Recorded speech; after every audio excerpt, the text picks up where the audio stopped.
Thank you.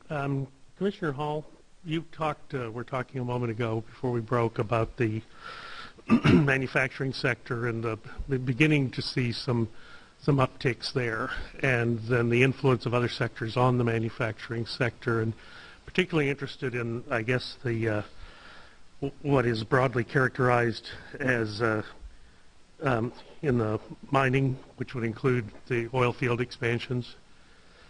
And some of the bright spots in the country are areas where domestic production of oil and natural gas has really come forward in a big way in literally the last decade, certainly the last 15 years. But do you have any thoughts on areas like the Bakken Shale in North Dakota, the Barnett Shale where I live, Eagle Ford Shale in South Texas, Marcellus Shale in Pennsylvania, the effect that the development in these areas has had not just on the mining sector, but on the manufacturing sector?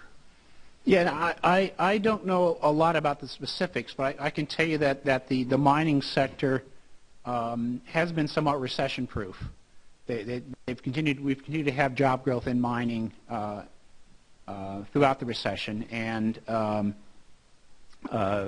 this month we had about 5,000 jobs in mining. It's not a big sector; it's not a lot of employment, but that has been supporting employment.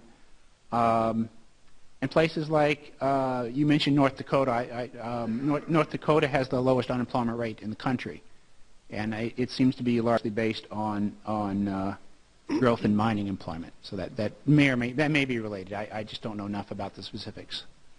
Well, there are, of course, concerns about doing it properly and having all the necessary environmental controls, and I don't disagree with that.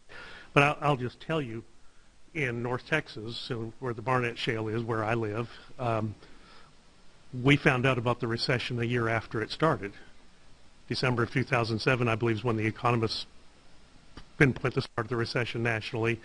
We were probably January of 2009 before it really became evident in that part of Texas that, in fact, there was a problem. I don't think the entire economy can recover on the strength of this one sector, and so I agree with you that the numbers compared to the overall economy may be small, but I'm certainly concerned that some of the things that I am seeing happen on the regulatory side, particularly through the Environmental Protection Agency, could be damaging, and this I think has to be part of our recovery. Last month, or really just a week and a half ago, I did an economic development summit in a part of Fort Worth that I represent that's fairly economically challenged, and we had some business owners, and we actually had Richard Fisher, who's the president of the Dallas Federal Reserve Bank, come and talk to us, and it was fairly revealing. Now, a quote from Dr. Fisher: "Those with the capacity to hire American workers, small business as well as large, publicly traded or private, are immobilized, not because they lack entrepreneurial zeal or do not wish to grow, not because they can't access cheap and available credit, rather they simply cannot budget or manage for the uncertainty of fiscal and regulatory policy." Is that a statement that you would generally agree with?